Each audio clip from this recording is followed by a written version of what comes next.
heard that you speak more than 14 languages, and you can learn a language in a day.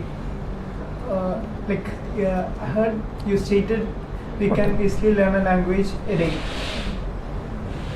Can you please tell which are the languages you have learned, and what is the method to follow in order to learn a language a day? All languages are from human beings only. Other creatures, they have language but they don't speak. We only, men only have the capacity to communicate with words. And I come from Minico Island. My language is Maldivian language. So I studied in my young age itself Urdu, Arabic and all these things. And later on I was interested to learn the other languages. I was in Calcutta sometime. At the time I got some books. There are teach yourself books. Nowadays we have all these things. And the internet itself, by mobile itself, we can have all the languages very easy. But when I studied, it was very difficult. In those days, it was not possible to know the pronunciations and all these things. You have to meet somebody. French pronunciation is written like my English only, but the pronunciation is different. So it was very difficult for me to know the pronunciation. I was living in Mandapam camp near Rameshwaram. So there used to be many tourists from different countries. So I used to meet these people and bring them to my house and then record, and like that only I learned. It was very difficult in those days. But nowadays it has become very simple. We can learn from internet. Can you say which are the languages you know? No, I don't have speaking practice. For speaking, there should be somebody else also. I can read and understand, yes. That's all. Can you tell which are the languages? I have learned my own language and Malayalam, Tamil, Hindi, Urdu, English, and then this French and related language, German. All these are related languages, very easy. If you learn the key language, Latin is the key language for the European languages. If you learn Latin, you can understand all the other languages very easily. And here, if you learn the Sanskrit, you can learn the Indian languages very easily. Because language is human, so we can learn all the languages very easily. But we think it is difficult, so it becomes difficult.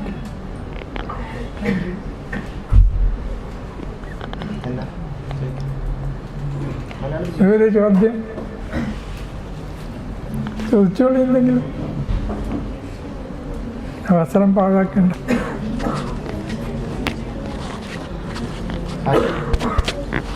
Hi sir.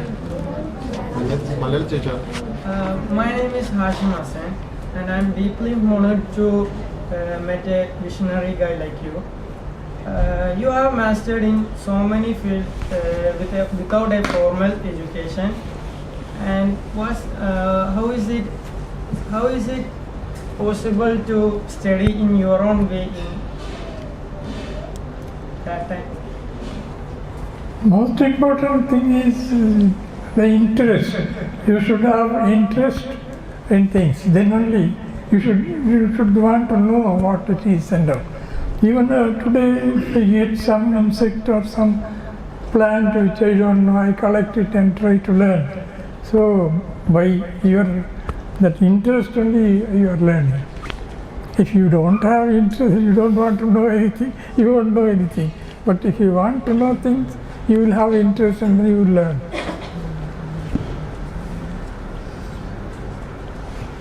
So what did you do first after stopping your official studies in 4th? For Marathas വരെ പഠിച്ചെന്നല്ലേ പറഞ്ഞത്? In the beginning, first I was a teacher. I worked as a teacher for 1 year. And then afterwards I worked as a clerk, that also for 1 year. After that I was interested in the fishes and marine life, so I joined in fisheries department, Central Marine Fisheries, where I worked for 20 years and then I got voluntary retirement. Because if I remain till my period, my time, I will not be able to learn other things. So I took voluntary retirement and then I was interested in so many things and so many studies. Even today I am after knowledge and learning. So if you have interest, you can learn. And why do we live here? We have to know things. The human being is different from all other beings. His aim is that man should reach higher levels, and he has been given the thinking power and working power. That's how we have reached this stage today. The human beings, even though man is very feeble, he can destroy the world itself, the earth itself. So the knowledge is very important. I think his question is, what is the reason of stopping your official education? Official? Education. Pardon? What is the reason of stopping your official education from 4th standard? I studied for up to 7th standard. 7th standard. I came from Lakshadweep and joined. In those days we don't have the hostels and facilities in the mainland. We used to come by sailing vessel. In those days mechanized vessels were not there. That is, I was born in 38. In 47 and I came to mainland for study, Kannur. So we have to stay in somebody's house and then go to school. That's how it was very difficult in those days. But today it's very easy. We have got so many methods, we have so many means for learning. So learning is very easy today. Everything is at our in your mobile. You can get all information. So in those days it was not like that. How did you discover that new fish with your name? See, I was working in the Central Marine Fisheries. So my work was to collect fishes from Lakshadweep Island. So I collected, I was interested in the work, so I collected so many fishes. I got many species, not fish alone, other creatures also.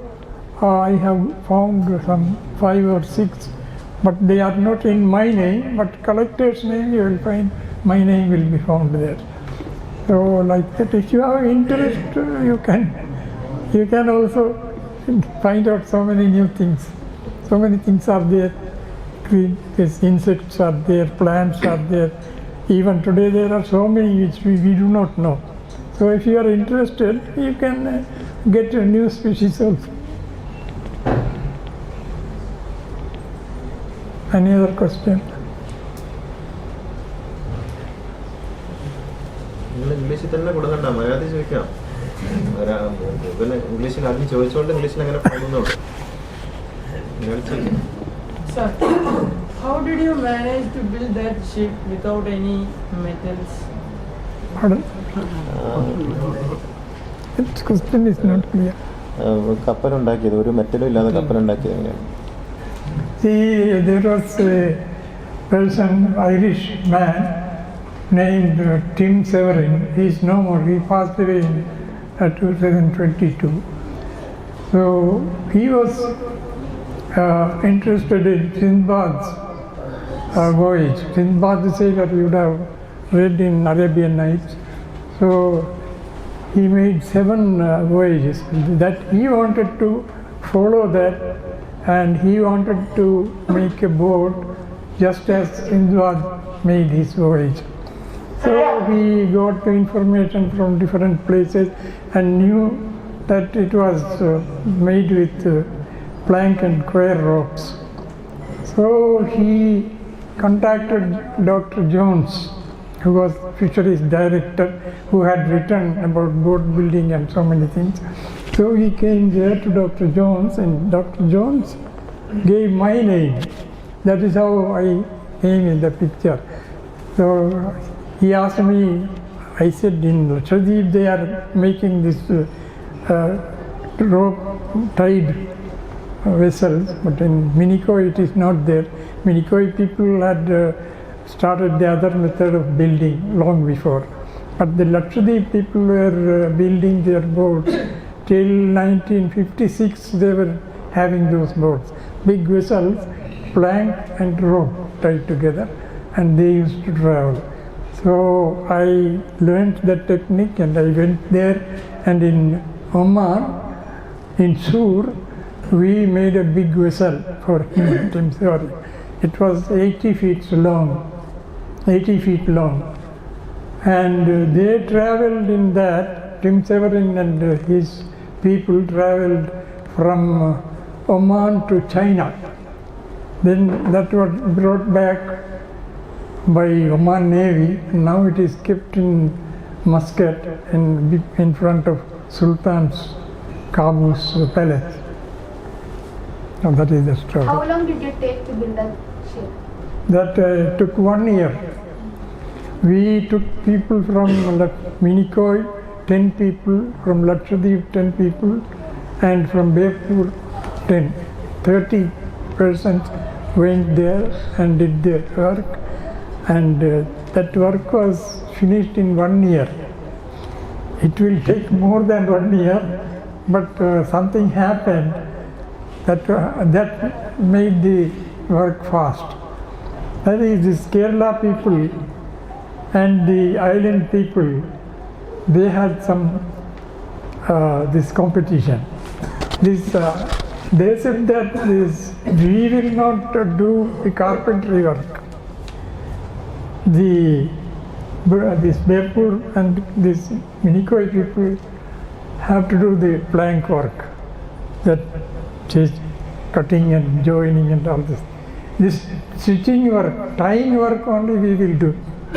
This Lakshadweep said. So there was a competition between these two people, because these two sides will be there. One plank is being fitted in the one side, the other side people cannot work. So they will be idling. These people wanted to finish the work and make them work hard. So like that, this competition made the work very easy, fast. That's how it was possible to finish in 1 year. So Tim Severin traveled and he reached there to China, and then afterwards it was brought back by Oman Navy. Now it is kept there in Muscat. You traveled with them? I did not travel. I was involved in arranging the people and supervising the work. So what about the windmill? Pardon? Windmill. Windmill. I was living in Mandapam, near Mandapam camp in Vedalai on the sea coast. So wind was there, good wind was there. So there was no electricity there, and we cannot get the line also because too far. We have to provide the post, that we cannot do. So I thought of making a windmill. That is, we used on this dynamo, and we had a Cycle dynamo. Cycle dynamo. no, car dynamo, Car dynamo. a big dynamo, and then we fitted one this thing, what do you call the blades on that, and then it was. We didn't have a big post. It is very difficult to get high post, and we had so many palmyra trees there.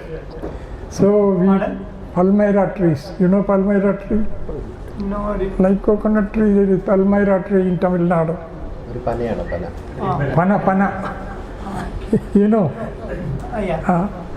So we cut off the head of one palmyra tree and fitted the windmill on that. It was about some 30 feet high. behalf of them. What is do nothing from?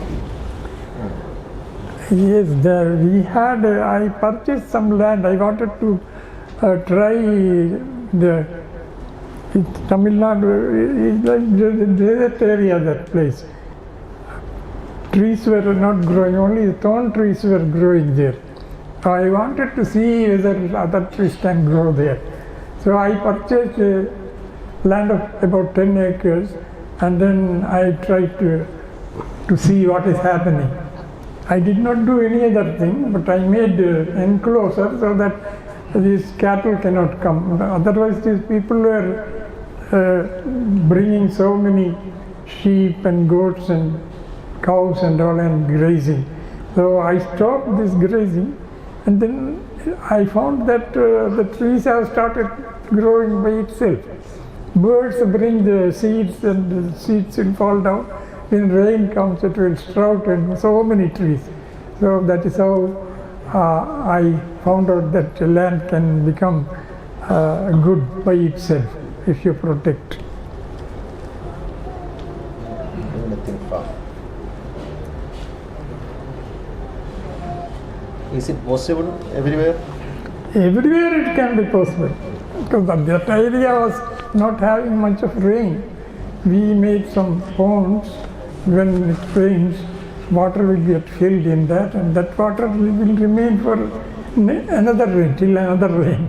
So it can be changed like that. So you live in a house without doors, right? But, Doors? Your home without doors, without door.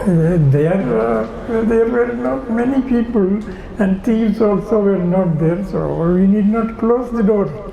The door house, no need to close, because in Tamil Nadu, that area, there were not many people, and they were afraid of us because we were living there alone. They were wondering. They are thinking that we were some magicians or something, so they never used to come to us. These creatures, won't they attack you or something? മറ്റു മനുഷ്യരെ ആക്രമിക്കില്ല എന്നുള്ള fear ഇല്ല എന്നുള്ളതാണ്. They were afraid of us because we were living there alone, so they are thinking these people are some other type of people, so we should not go near them. No, she was talking about Creatures. creatures like reptiles and snake. Those are animals were These you found in your home. see, one thing we should know, they are also creatures like us. They never harm us. I have stamped many times on this snake, but I have never bitten. Why? They know that these people are harmless, without knowing they are. So when we walk also, we will make some noise so that it will never remain in the path. All animals know, even every creature, they know us. Just as we know, your hen, it will be knowing you. Every creature, they have got that capacity to understand each other, but only thing is they can't talk. He was sleep with cobras in Tirungal maybe. Yeah.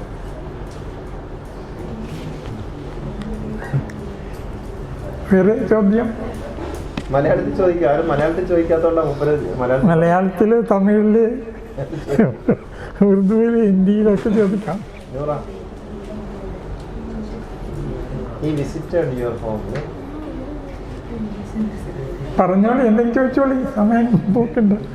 First കാണുമ്പോ ആക്രമിക്കൂലേ, പിന്നെ എങ്ങനെ harmless അല്ലാന്ന് അറിയുമ്പോഴല്ലേ എങ്ങനെ? ഏതൊരു ജീവിയും നമ്മൾ first തന്നെ ആക്രമിക്കൂല, പിന്നെ ഇത് ഹാംഫുൾ അല്ല, ഈ ഇദ്ദേഹം ഉപദ്രവിക്കില്ല എന്ന് കരുതും മാത്രമല്ലേ ഉപദ്രവിക്കാതിരിക്കുമോ എന്നാണ് ചോദിക്കുന്നത്. ഇപ്പൊ നമ്മളെ വീട്ടിനകത്ത് ഒരു പാമ്പ് വന്നാൽ അതിനെ അടിച്ചാൽ അത് പിന്നെ രക്ഷപ്പെട്ടിട്ടുണ്ടെങ്കിൽ അത് മറ്റു പാമ്പുകളെ അറിയിക്കും ഇവർ എനിമീസാണ്. അപ്പോൾ എല്ലാം കടിക്കും, അതാണ് കടിക്കാൻ കാരണം. അല്ലെങ്കിൽ അതൊന്നും ചെയ്യില്ല, അതിനറിയാം. എല്ലാത്തിനും അറിവുണ്ട്. ഒന്ന് ഈ സംസാരിക്കാനും പിന്നെ കൈകൊണ്ട് കാര്യങ്ങൾ ചെയ്യാനുമുള്ള കഴിവ് മാത്രമേ അവർക്കില്ല. ചിലപ്പോൾ കുരങ്ങിന് കൈയൊക്കെ ഉണ്ട്, പക്ഷെ മനുഷ്യനിപ്പോൾ അല്ലല്ലോ. അതങ്ങനെ തന്നെ ജീവിക്കുന്നു. പക്ഷെ മനുഷ്യനങ്ങനെയല്ല. മനുഷ്യനും ആദ്യം ഈ കാടുകളിലും പിന്നെ ഗുഹകളിലൊക്കെ ജീവിച്ച കാലം ഉണ്ടായിരുന്നു. പക്ഷെ നമ്മളങ്ങനെയാണോ എന്നുള്ളത്? അല്ല. അപ്പോൾ ആ കഴിവ് അതിനില്ല.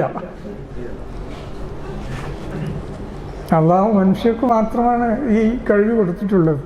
വേറെ ജന്തുക്കൾക്കൊന്നും അത് കൊടുത്തിട്ടില്ല. അതുകൊണ്ട് അത് അങ്ങനെ തന്നെ ജീവിക്കുന്നു. മറ്റെല്ലാം നമുക്ക് വേണ്ടിയുള്ളതാണ്, മനുഷ്യന് വേണ്ടിയുള്ളതാണ്.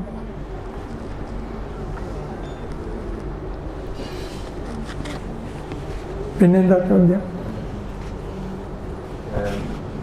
I heard you are one of the pioneer member in the world to introduce the Hijra calendar.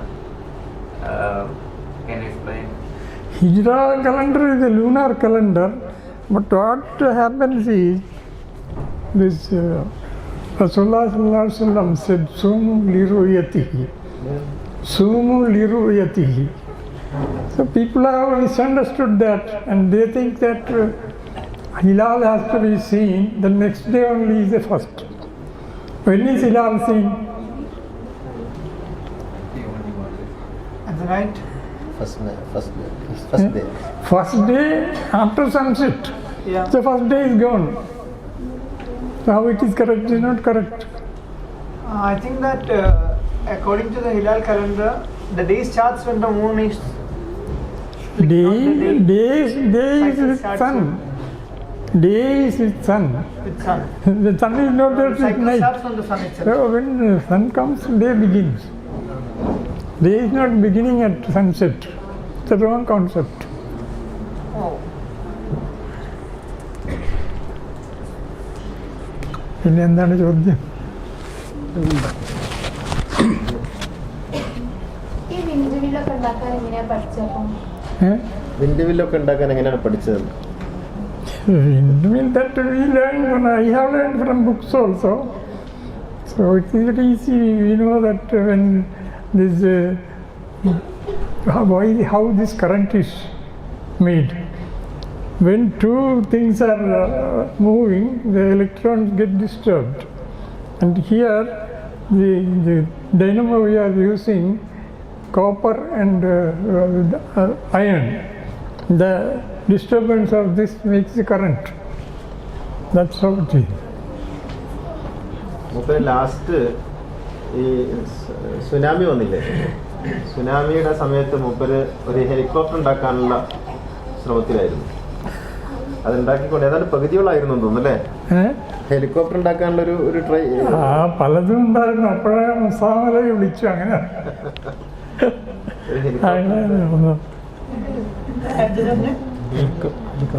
Helicopter ഉണ്ടാക്കാൻ ശ്രമിച്ചു. എന്നിട്ട് ആ സമയത്ത് പിന്നെ അന്ന് സുനാമി വന്നു. അപ്പോൾ കുറേ സാധനം ഉണ്ടാക്കിയതൊക്കെ ഒലിച്ചു പോയി. പിന്നെ ഞാൻ വിളിച്ചപ്പോൾ ഇങ്ങോട്ട് പോന്നു. അന്ന്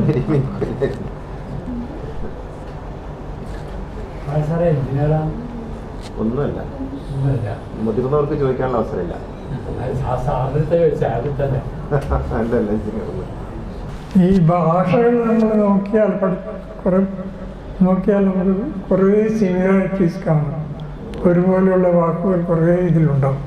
മറ്റേ ഗ്രീക്ക്, ലാറ്റിൻ, ഈ ഭാഷകളിൽ ഈ മലയാളം, സാൻസ്ക്രിറ്റ് അതിലുണ്ട്. ഒരേ ഭാഷയാണ്. അപ്പോൾ ഈ നമുക്ക് സയൻസിൽ നമ്മൾ സെഫലോപോഡ് എന്ന് പറഞ്ഞ സാധനം കേട്ടിട്ടുണ്ടോ? സെഫലോപോഡ്. സെഫലോപോഡ്. ഇല്ല ഇല്ല. സെഫാലോസ് എന്ന് പറയുന്ന കായാണ് സാധാരണ ഉച്ചരിക്കാറുണ്ട് മറ്റേ ലാംഗ്വേജിൽ. കെഫാലോസ് എന്ന് പറയുന്നത് ഏതാണ് അറിയോ? കപാലം അറിയോ? എന്താ കപാലം. കപ്പാലം. കപ്പാലം. കപാലം. കപാലം എന്താണ്? കപ്പാലം പഠിച്ചില്ലല്ലോ. കപാലം. കപാലം തലയാ? അല്ല, കപോലം. കപ്പോലമാണ്. കപാലം. കപ്പാലം. തലയോടെന്നാ പറയുന്നത്. തലയോടെന്നാ പറയുന്നത്. പാദം. പോഡ്. സിഫാലോപോഡ്. ലാറ്റിനും മലയാളവും ചേർന്നവിടെ സാൻസ്ക്രിറ്റ്. അങ്ങനെ കുറേ വാക്കുകൾ കാണാൻ പറ്റും നോക്കിയാലല്ലേ. പിന്നെന്താണ്? നിങ്ങൾ സ്വന്തമായിട്ടൊരു ഇരുചക്ര വാഹനം ഉണ്ടാക്കിയിട്ട് നിങ്ങൾ ട്രാവൽ ചെയ്തു പറഞ്ഞു ഡൽഹി വരെ. നമ്മൾ ഡൽഹി വരെ സാധാരണ സൈക്കിളിൽ നമ്മൾ ചെറിയൊരു എൻജിൻ ഘടിപ്പിച്ചു. ഈ ഫീൽഡിൽ സ്പ്രേ ചെയ്യുന്ന എൻജിൻ കണ്ടോ, വെച്ചിട്ട് മരുന്ന് സ്പ്രേ ചെയ്യുന്നു. അത് ചെറിയ എൻജിനാണ്, വെയിറ്റ് തീരെ ഇല്ലാത്തത്. അപ്പോൾ അത് ആണ് നമ്മൾ സൈക്കിളിൽ ഉപയോഗിച്ചത്.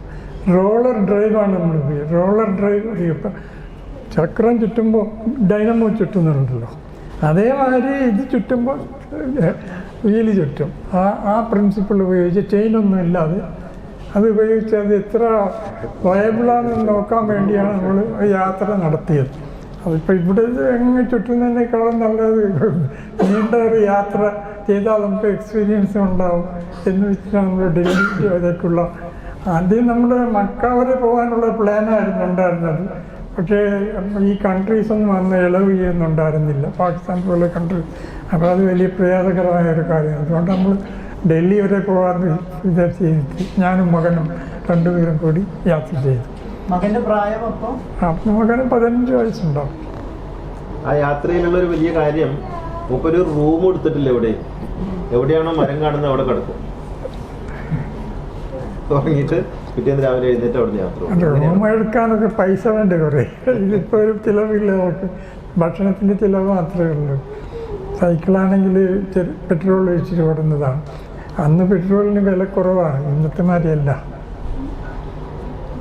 ഒരു ലിറ്ററിൽ 60 കിലോമീറ്റർ പോകുന്നത്.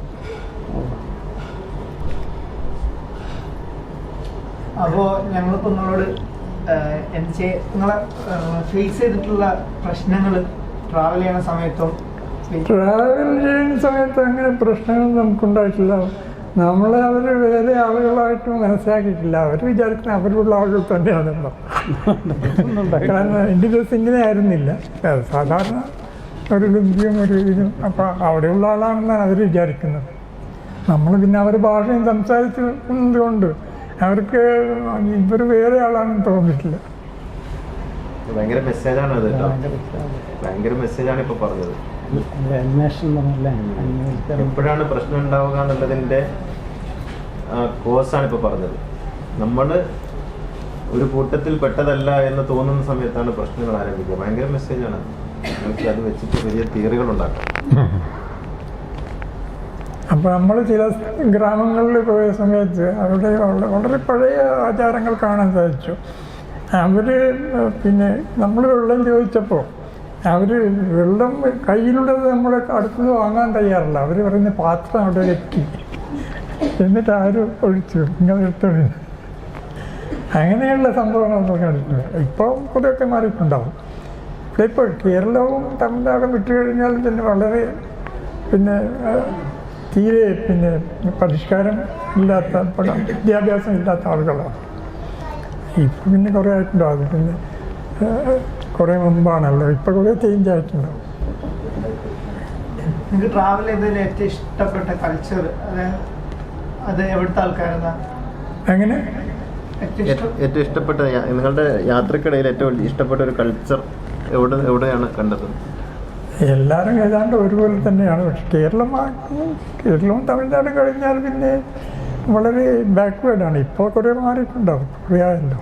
നമ്മൾ മിനിക്കോയിൽ തന്നെ, മിനിക്കോയ് ദ്വീപും മറ്റു ദ്വീപുമായിട്ട് പഴയകാലത്ത് തീരെ ബന്ധമുണ്ടായിരുന്നില്ല. മിനിക്കോയ് കിടക്കുന്നത് ഒറ്റപ്പെട്ടിട്ടാണ്. മിനിക്കോയിൽ നിന്ന് അടുത്ത ദ്വീപ് പിന്നെ 120 മൈലാണ്. അത് കൽപ്പേനി ദ്വീപാണ്. ഇങ്ങോട്ട് താഴെ തെക്കോട്ട് പോയാൽ മാലദ്വീപുകളുണ്ട്. അവർ ഒരു 100 കിലോമീറ്റർ ദൂരെയാണുള്ളത്. അപ്പം അതുകൊണ്ട് മിനിക്കോയ് ഒറ്റപ്പെട്ട് കിടക്കുകയായിരുന്നു. പക്ഷെ മിനിക്കോയ്ക്കാർ പണ്ടേ തന്നെ ഈ കപ്പലുകളിൽ കലാസികളായിട്ട് ജോലി ചെയ്തവരായിരുന്നു. അപ്പം അതുകൊണ്ട് അവർക്ക് ഈ ലോകത്തെപ്പറ്റി അറിയാം. പല സ്ഥലങ്ങളിലും അന്ന് തന്നെ ആളുകൾ മിനിക്കോയ്ക്കാർ എത്തിയിട്ടുണ്ട്. ഒരു ഹാഫ് ഡേ ഒക്കെ കടലിൽ കയറാതെ കടലിൽ നീന്തും. ഇപ്പോഴും നീന്തും കടലിൽ. ഹാഫ് ഡേ ഒക്കെ കയറാതെ കടലിൽ നിൽക്കും.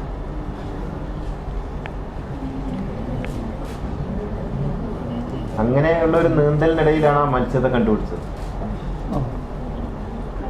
ഇദ്ദേഹത്തിന്റെ കൂടെയുള്ള ഒരു അനുഭവം ഞാൻ പറയാം നിങ്ങൾക്ക് മനസ്സിലാക്കാൻ വേണ്ടി.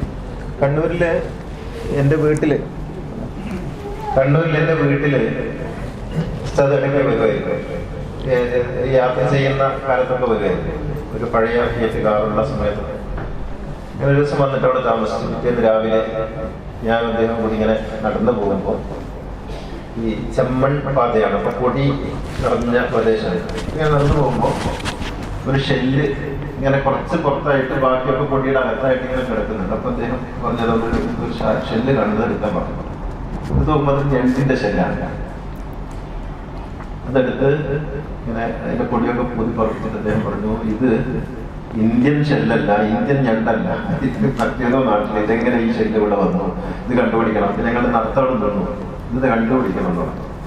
എനിക്കെന്തറിയാം, ഒരു ഞണ്ടിന്റെ ഷെല്ല് കണ്ടിട്ട് ഇത് ഇന്ത്യയിലെ ഞണ്ടല്ലെന്നും ഇത് മറ്റേതോ നാട്ടിലുള്ള ഞണ്ടാണെന്നും പറയുമ്പോൾ ഇത് കണ്ടുപിടിക്കാൻ ഇന്ത്യ ഏൽപ്പിക്കും.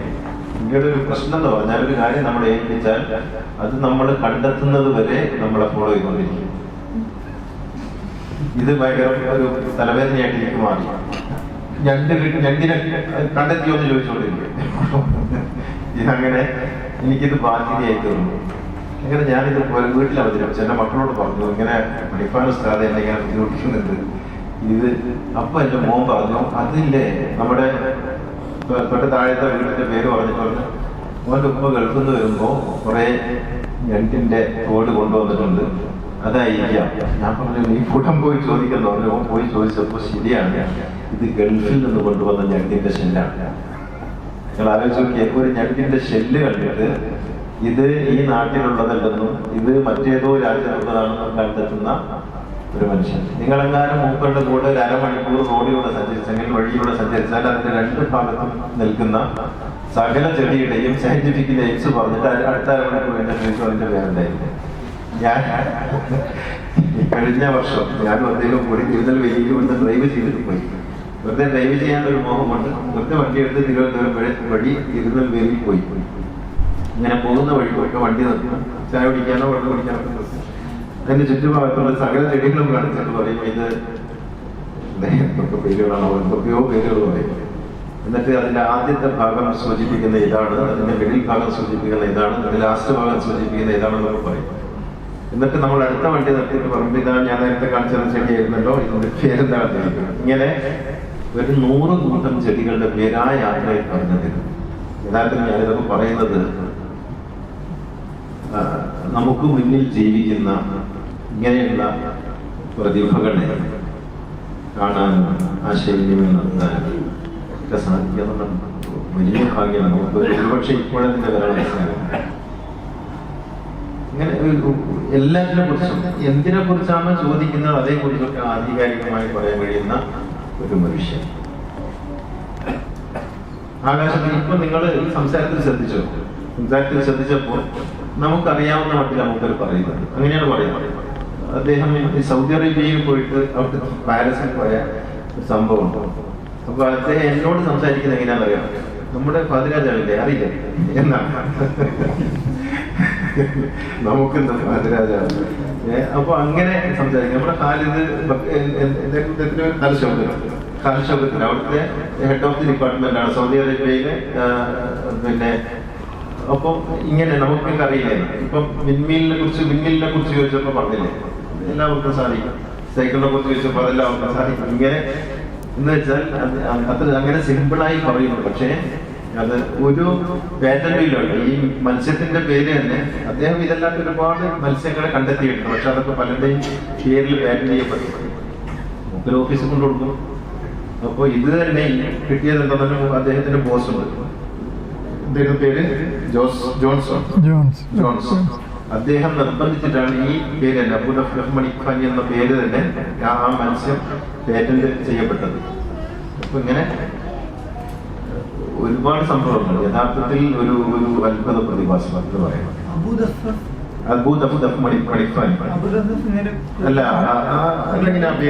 അബൂദഫ് അതിന്റെ ഫാമിലി നെയിമാണ്. അത് അറബികൾ ഇട്ട പേരാണത്. 2 ഇതുണ്ടാവും പേരിൽ, ഒന്ന് ജനറിക് നെയിം, മറ്റേത് സ്പെസിഫിക് നെയിം. സ്പെസിഫിക് നെയിമാണ് മണിഖാനി, മറ്റേ അബൂദഫ് ആ ഫാമിലിന്റെ നെയിമാണ്. കണ്ടുപിടിച്ചത്? ആ ഫാമിലി മുന്നേ കണ്ടുപിടിച്ചിട്ടുണ്ട്. ഈ അബുദാബി മണിപ്പാണി ഇതുവരെ വേറെ ആരും കണ്ടുപിടിച്ചിട്ടില്ല. അത് നിങ്ങൾ ഇതിൽ അടിച്ചു നോക്കിയാൽ കിട്ടും അതിൻ്റെ ഡീറ്റെയിൽസ്. നിങ്ങൾ ആലോചിച്ച് നോക്കിയ 10,000-കണക്കിന് മീനുകൾ കാണുമ്പോൾ അതിലൊരു മീൻ ഇതുവരെ ഐഡന്റിഫൈ ചെയ്യപ്പെടാത്തതാണെന്ന് തിരിച്ചറിയണമെങ്കിൽ ചെറിയ പോലല്ലോ. പിന്നെ ഇദ്ദേഹത്തിന്റെ പേര് മണിപ്പാൻ എന്നല്ല, മുറാദ് കൊണ്ടവറു അലി മണിപ്പാൻ എന്നാണ്. മുറാദ് കൊണ്ടവറു അലി മണിപ്പാൻ. ആദ്യത്തേത് ഈ പറഞ്ഞതുപോലെ ഫാമിലി നെയിമാണ്. കൊണ്ടവറു അല്ലേ? കൊണ്ടവറു അല്ലേ ഫാമിലി? മുറാദ് കൊണ്ടുവർ. മുറാദ് എന്ന് പറഞ്ഞാൽ അത് ഒരാളുടെ പേരാണ്. അത് മാലദ്വീപിൽ നിന്ന് വന്ന ഒരാളായിരിക്കണം. ഡീറ്റെയിൽസ് അറിയില്ല.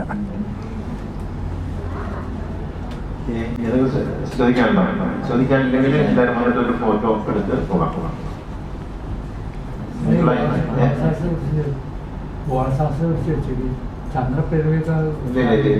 നമുക്ക് കുട്ടികൾക്ക് മാത്രമാണ് സെഷനാണ്. ഒരാൾക്ക് അനുവദിക്കില്ല. ഞാൻ ചോദിക്കില്ല, കുട്ടികൾക്ക് മാത്രമുള്ള സെഷൻ. നിങ്ങൾ വീട്ടിലേക്കാണെങ്കിൽ ഫോണിനായിട്ട് വിട്ടു. ഇതൊക്കെ എന്തെങ്കിലും ചോദ്യം? ആസ്ട്രോണമറാണ് പറഞ്ഞു. ആസ്ട്രോണമർ എന്ന് പറയുന്നത് സ്റ്റാർസിനെ പറ്റി അറിയുന്ന എന്താണ്. അപ്പം നമ്മൾ കടലിൽ കുറേ സഞ്ചരിച്ചിട്ടുണ്ട്. ആ സമയത്ത് ഈ നക്ഷത്രങ്ങളെ ഒക്കെ കാണും. അപ്പോൾ ഈ നക്ഷത്രങ്ങൾ ഇതിനൊക്കെ പേരുണ്ടെന്ന് മനസ്സിലായി. അപ്പോൾ ഞാൻ ഒബ്സർവേറ്ററിൽ ജോലി ചെയ്തിട്ടുണ്ട് മിനിക്കോയിൽ. അപ്പോൾ ഒബ്സർവേറ്ററിൽ ജോലി ചെയ്യുന്ന ഉദ്യോഗസ്ഥന്മാർക്കെല്ലാം ഈ നക്ഷത്രങ്ങളെ പറ്റി അറിവുള്ളവർ കുറേ ഉണ്ടായിരുന്നു. അങ്ങനെയാണ് ആദ്യമായിട്ട് ഞാൻ ഈ പേരുകൾ പഠിച്ചത്, നക്ഷത്രങ്ങൾ. നമുക്കിപ്പോൾ നാവിഗേഷണൽ സ്റ്റാർസ് ഒരു 60ഓളം നക്ഷത്രങ്ങളുണ്ട്. നിങ്ങൾക്ക് ഒരു നക്ഷത്രത്തിൻ്റെ പേരറിയോ? ഏറ്റവും ഗ്രേറ്റസ്റ്റ് ആയിട്ടുള്ള നക്ഷത്രം ഏതാണ്? ആകാശത്ത് വളരെയധികം തിളങ്ങുന്ന ഒരു നക്ഷത്രം ഏതാണ്? അറിയോ?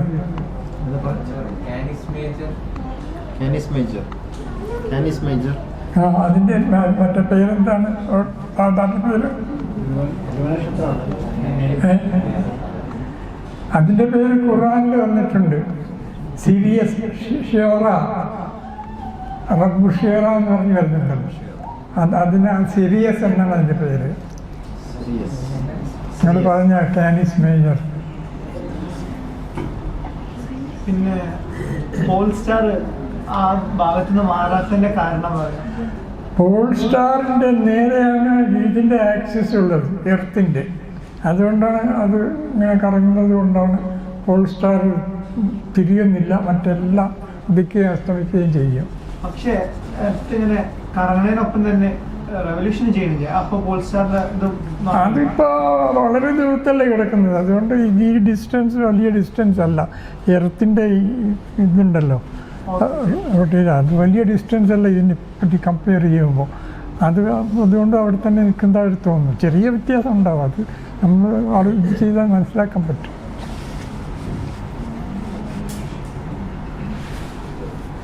ഇദ്ദേഹത്തിന്റെ മറ്റൊരു കഴിവ് ഇന്ന് ലോകത്ത് വളരെ അപൂർവമായി മാത്രമല്ല, ലൈറ്റ് കോഡ് എന്ന് പറയുന്ന ഒരു കോഡുണ്ട്. ലൈറ്റ് കോഡ് ഈ കപ്പലിൽ പോകുന്ന കപ്താന്മാർക്ക് കരയിൽ നിന്ന് കൊടുക്കുന്ന ഒരു മോർസ്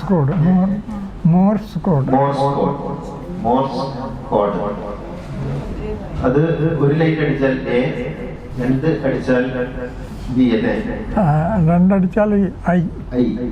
അപ്പൊ ഇങ്ങനെ ലൈറ്റ് അടിച്ചിട്ട് കപ്പിത്താന്മാർക്ക് മെസ്സേജ് കൊടുക്കുന്ന ഒരു സംവിധാനം, അതേക്കുറിച്ച് പറയും. ഈ മോഴ്സ് കോഡ് കൊണ്ട് നമുക്ക് കാണുന്ന ദൂരം വരെ നമുക്ക് കമ്മ്യൂണിക്കേറ്റ് ചെയ്യാൻ പറ്റും. ഇംഗ്ലീഷിലെ ഓരോ വേർഡ് അടിച്ചാൽ മതി, അത് മനസ്സിലാവും. പിന്നെ അവർ എളുപ്പമാക്കാൻ വേണ്ടി അതിന് കോഡ് ഉണ്ടാക്കിയിട്ടുണ്ട്. അപ്പോൾ ഒരു എഴുത്തിന് അടിച്ചാൽ തന്നെ ഒരു സെൻറ്റൻസിൻ്റെ അർത്ഥമുള്ള വാക്കുകൾ. കുറേ മെത്തേഡ്സിനെ മനുഷ്യർ കണ്ടുപിടിച്ചിട്ടുണ്ട്. നിങ്ങൾ ബുക്സ് എല്ലാം എഴുതിയിരുന്ന? ഞാൻ എഴുത്തുകാരനല്ല, ഞാനൊരു ബുക്ക് എഴുതിയിട്ടില്ല. പണ്ടൊരു ചെറിയ പുസ്തകം ചന്ദ്രമാസം പ്രശ്നങ്ങളും പരിഹാരങ്ങളും ഒരു ചെറിയൊരു പുസ്തകം വെച്ചിട്ടുണ്ട്. 100 പേജുള്ള പുസ്തകം.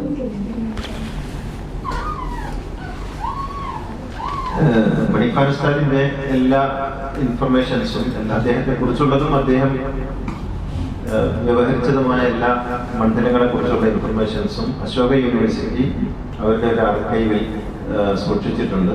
അവരുടെ ഒരു റിസർച്ച് ഡിപ്പാർട്ട്മെന്റായിട്ട് അത് വികസിക്കാൻ പോവാണ്. കഴിഞ്ഞ റംസാനിൽ, ഈ റംസാനിൽ ഇതിന്റെ മുമ്പുള്ള റംസാനിൽ മണിപ്പാൽ ഉസ്താദും ഞാനും നമ്മുടെ ഒരു സുഹൃത്തും കൂടി പോയി അത് മുഴുവനും ഔദ്യോഗികമായിട്ട് വളരെ ഒഫീഷ്യലായിട്ട് അത് കൈമാറി അതിന്റെ സർട്ടിഫിക്കറ്റ് ഇഷ്യൂ ചെയ്തിട്ടുണ്ട്. ഇപ്പോൾ അശോക യൂണിവേഴ്സിറ്റി മണിപ്പാൽ റിസർച്ച് സബ്ജക്റ്റാണ്. ഈ സുനാമി വന്നിട്ട് ലക്ഷദ്വീപില് എന്തെങ്കിലും ഇമ്പാക്ട് ഉണ്ടായില്ല? സുനാമി വന്ന സമയത്ത് ലക്ഷദ്വീപിനെ അത് ബാധിച്ചിട്ടില്ല. ഞാനന്ന് ബിത്രയിലാണ് ഉണ്ടായിരുന്നത്, ബിത്ര ദ്വീപിലാണ് ഉണ്ടായിരുന്നത്.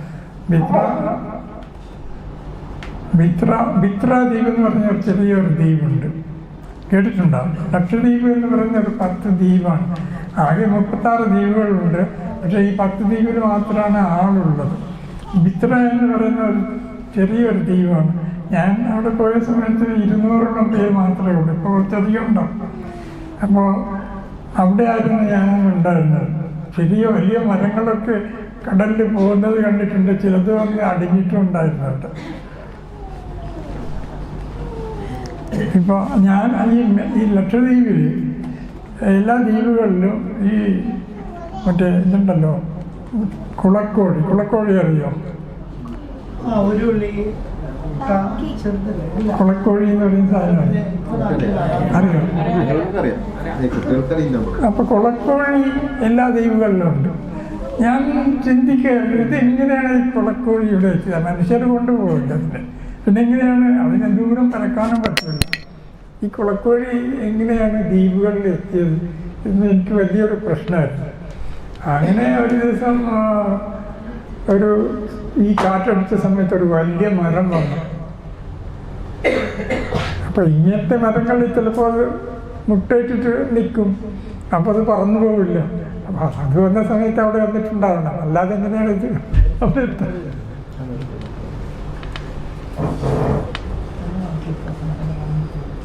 കുളക്കോഴി അറിയാലോ ഇവർക്കില്ല അല്ലേ?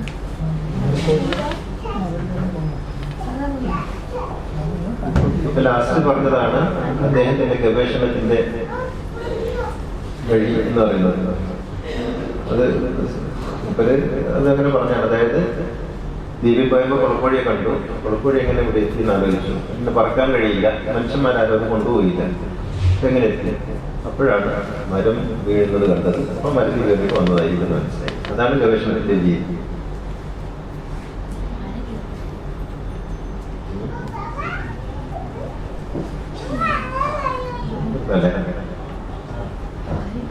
ഇന്ത്യയിലെ 130 കോടി ജനങ്ങളിൽ ഏറ്റവും കൂടുതൽ വലിയൊരു പ്രൈസാണ് പത്മശ്രീ എന്ന് പറയുന്നത്. പക്ഷേ അങ്ങയുടെ ടാലന്റ് തന്നെ അതിനേക്കാൾ ഉപരിയാണെന്ന് ഇപ്പോൾ നമുക്ക് പലപ്പോഴും തോന്നിയിട്ടുണ്ട്. അപ്പം അതിലുപരി നമ്മൾ ഗ്ലോബലി ചിന്തിക്കുമ്പോൾ അതിലും വലിയൊരു അവാർഡായി നോബൽ പ്രൈസ് പോലുള്ള അവാർഡിലേക്ക് എത്താമായിരുന്നില്ല, അല്ലെങ്കിൽ കിട്ടേണ്ടതായിരുന്നില്ല. അപ്പോൾ അതിനെ പറ്റി നൊബേൽ പ്രൈസ് കിട്ടേണ്ടതല്ലേ? അതിപ്പോ അള്ളാഹു നിശ്ചയിച്ചപോലെ അള്ളാഹു അത്രേ ഉള്ളൂ.